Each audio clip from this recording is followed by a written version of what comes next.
What's up guys, Nepenthez here and welcome to what I think may well be the highest rated slash best first owner team ever. The only person that could possibly, I think two people actually could possibly get a higher first owner team than me. One being Bateson, because he's got like legends and stuff that I just don't have, and the second one being Footwiz because their account is just stacked. But nobody's done a video like this. So with that in mind, this is officially, at this point, the highest rated first owner team ever until somebody comes along and beats it. And it can only be beaten by a maximum of 2 ratings. You'll see on the bench, we've got a whole bunch of players that didn't make the cut. That's indeed correct. Every single one of these is first owner. Higuain, Hulk, amazing, amazing card is Hulk. Mesut Ozil, as you can see, I played 50 games with him. Angel Di Maria, who is amazing. Muller, who's good. Like, I actually bought Muller to play a lot of games with him, and then I packed him. And since I packed him, I didn't really play many games with him. Riyad Mahrez, who in my opinion is actually quite a letdown considering how good his stats are. He doesn't play like to a high standard. Koke, who's on the bench. He's actually important to be on the bench. Thiago Silva there.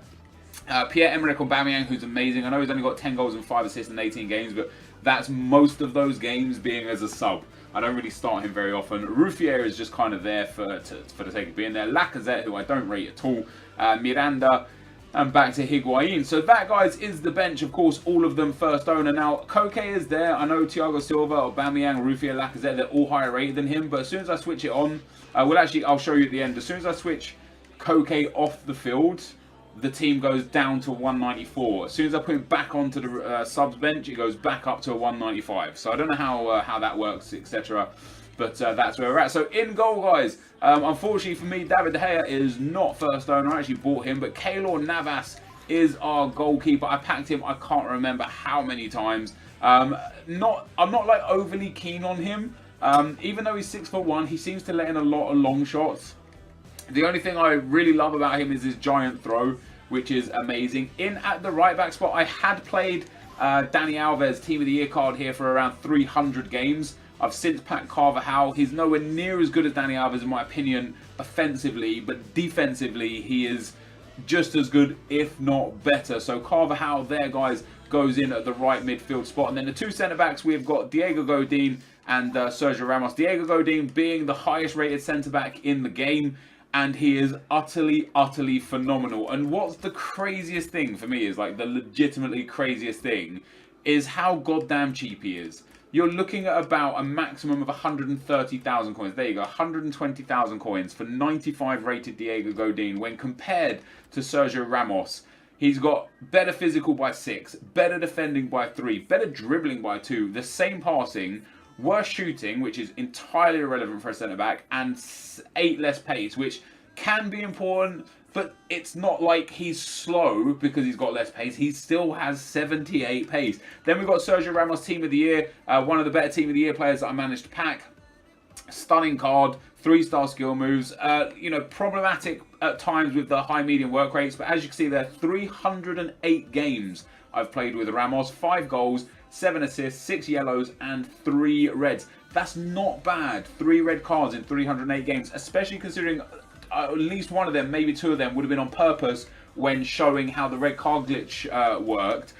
So there's him in centre-back. And then at left-back, we could go with either Felipe Luis or Marcelo. They're both, you know, they're both rated 89. I absolutely love this Marcelo card. As you can see, I've got 278 games with him, 6 goals, 37 assists, and 4 yellow cards. And then with Felipe Luis, I don't know if I played any games with him on this account. Okay, so 27 games, 1 goal, 1 assist, and 1 yellow card. I didn't even realise I played games with him. I'm actually going to put him in the team as well. And we'll swap those 2 bad boys around, and we'll get the strong links and the strong links. So that is the defence, guys. Not necessarily the highest rated defence, but one of the highest rated defence.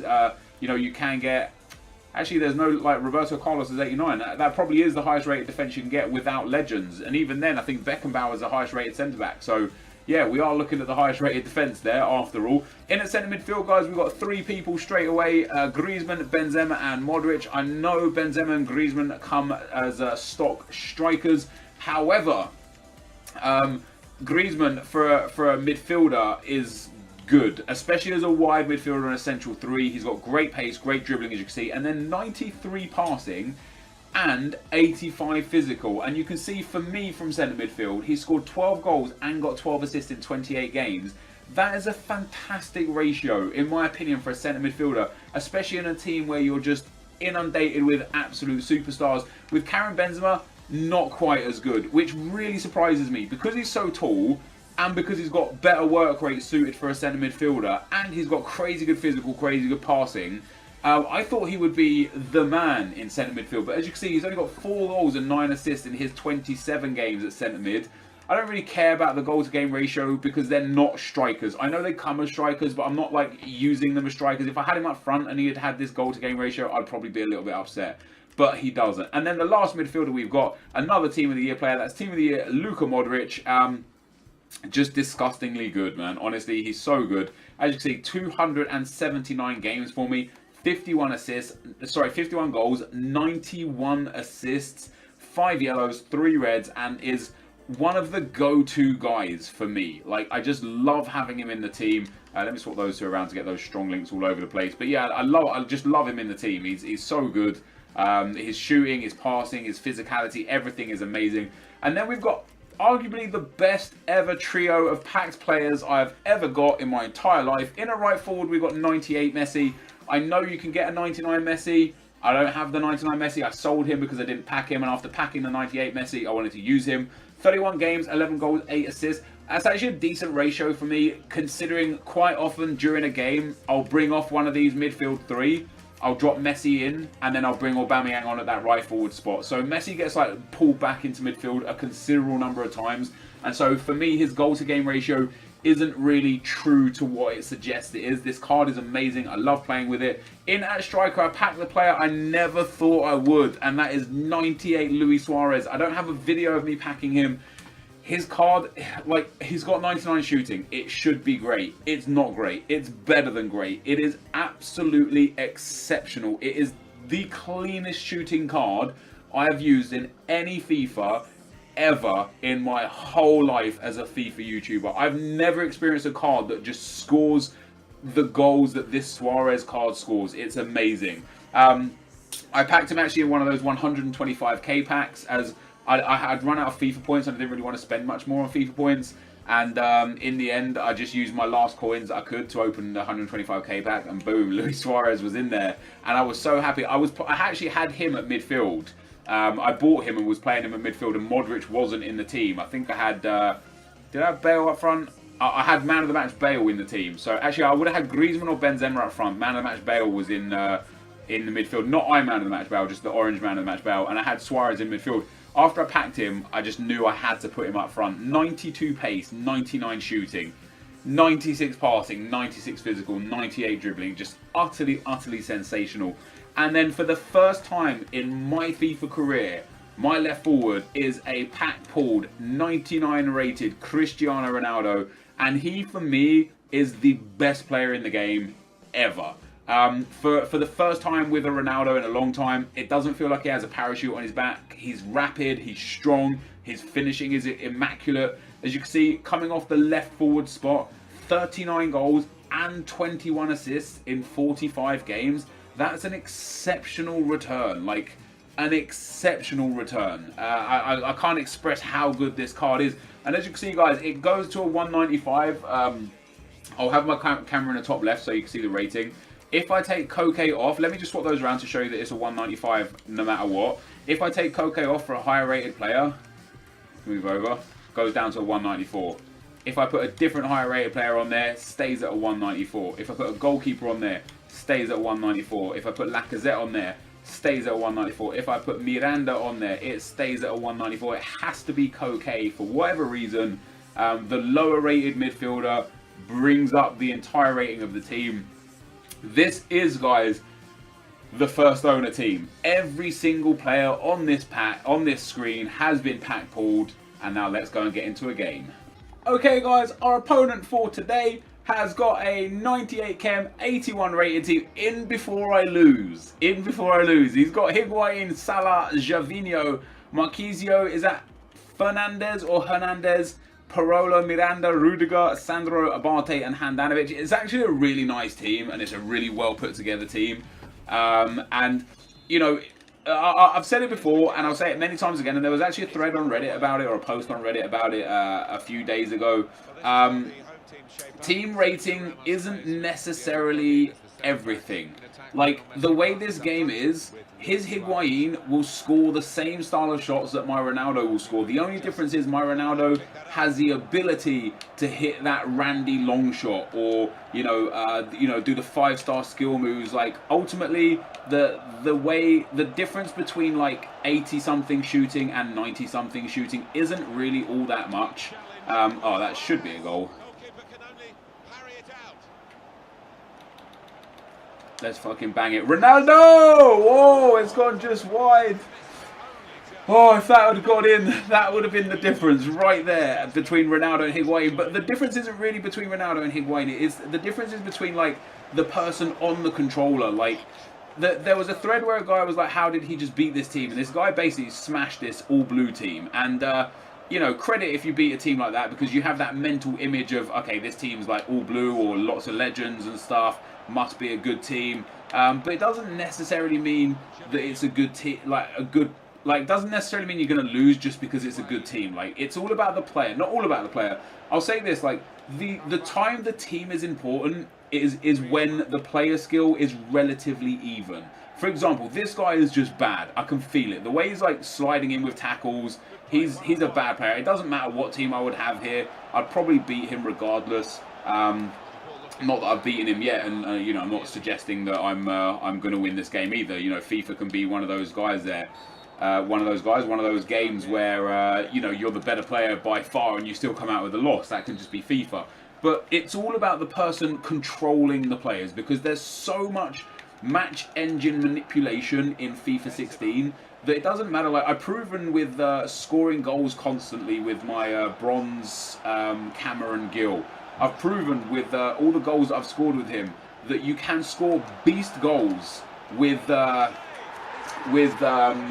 really, really low-rated players. I've scored long shots, weak foot shots, easy shots. The only thing is, on occasion, they just miss sitters, which, like, I guess on more of an occasion than players like Ronaldo or such. But to assume the team is everything, just don't. Like, go into games believing in yourself and believing in your ability, and more importantly, believing in your team. And if you find that you're like struggling with a specific area of your team, like let's say your striker just keeps missing easy shots and stuff, it'll be one of two things. Number one, it'll either be the shot choices that you're taking aren't very good shot choices, so maybe like watch your games back and try and figure out what it is that you're doing wrong.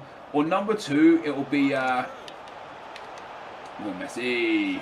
Or number two, it will be the player doesn't necessarily suit your style of play. For me personally, I love strikers like Aduriz, like Benzema, like Jonas, like Giroud. Like, I love strikers that have a hell of a lot of kind of clout behind them. I love big target men strikers in FIFA because it just fits my style of play. I'm not like stupidly good with players like Sturridge, for example. I'm not the best with Sturridge because I don't base my attacking game around burning my opponent's defense. I base it around like finishing clinical chances after my wingers have burnt my opponent's defense. So if you've got someone like Sturridge, for example, and you're like, damn man, I just can't score goals with Daniel Sturridge, honestly, just try a different random striker that's completely opposite to the way Sturridge is. I'm not saying like go out and get like, Graziano Pelle. Not that there'd be anything wrong with him. I think it'd actually be pretty decent.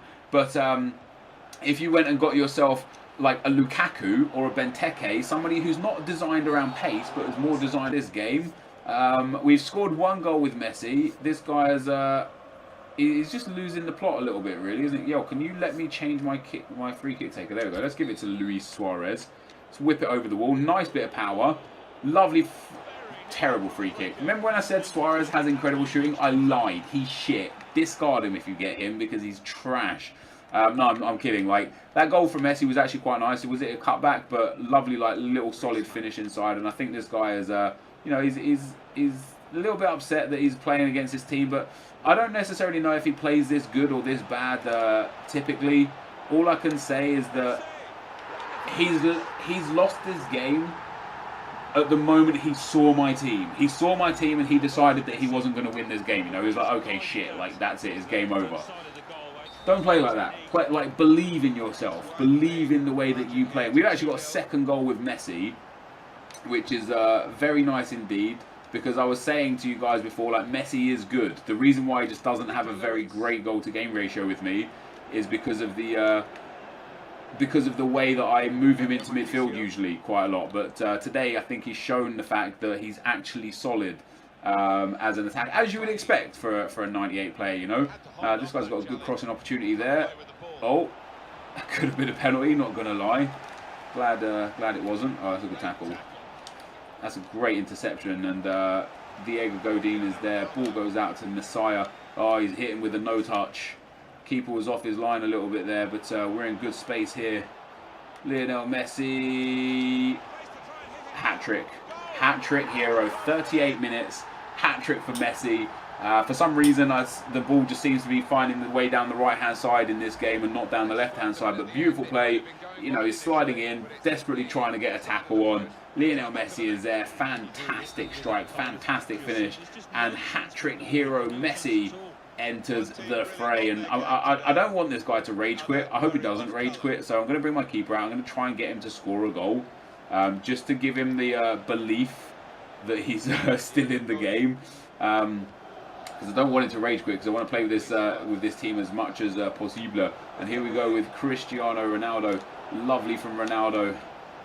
Oh, it's just too much from Ronaldo. And on his left foot, he puts it in the back of the net. And it's 4-0. And a fantastic finish. Evades Rudiger, the tackle of him. Beautiful couple of step overs. Gets into the space. I opened it up to put it on his right foot. For whatever reason, he used his left foot. And I think my opponent is going to rage quit here. You're going to rage quit after one Ronaldo goal? He must be a Messi fanboy. He must be a Messi fanboy. He's like, yo, Messi scores goals against me, no problem. As soon as Ronaldo gets a goal, not having that. So we end up getting a hat-trick for Messi, a goal for Ronaldo, 2 assists for Ronaldo, 1 assist for Luis Suarez, and 1 assist for Karim Benzema. Let's go ahead and take another look at those goals. I honestly don't really remember the first goal because I was talking so much whilst doing it.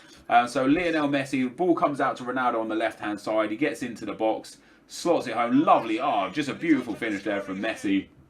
Fantastic touch. Slots it past the keeper. And boom. Happy days indeed. So that was the first goal. I think I might have gone through the legs of the... Wait, hello? I'm pressing button. I'm pressing V to go back here. I want to watch the other replays, but it's... wasn't letting me. Next up, we've got another goal here from Messi. So Messi goes down the right-hand side. Fake shot. Steps inside. Gets the left foot on. Into that bottom left corner. Fantastic finish. Usually I go near post there, but he just seemed to step into that near post spot, which was a bit disappointing. But, you know, I shifted it onto the outside, end up scoring the goal. 7 minutes later again, Lionel Messi, same thing again, gets inside, could have gone near post, hit it far post. It goes in off the post. In fact, it hits both posts before finding its way into the back of the net. And a fantastic hat-trick from Lionel Messi there. Boom, hits that lovely post to post. And in the back of the net. And last but not least, the straw that broke the camel's back. Oh, we don't actually get to see the Ronaldo goal. It didn't manage to log the highlight before the guy rage quit, which is quite disappointing. So 96% pass accuracy, which is sensational. 4 goals, 9 shots, 6 on target, 69 Chiapa% possession, and a dominant performance all round. And that, guys, is actually going to signal the end of the video. That is my first owner team. If you want to see something with this team, like... You remember when I did play to win? If you want to see something similar to a play to win where I try and go on a bigger win streak as possible and record everything of it and then show you the highlights and see how many games in a row we can win, let me know in the comment section below. Drop a thumbs up on the video. And more importantly, tweet me your best first owner team as well. It'd be interesting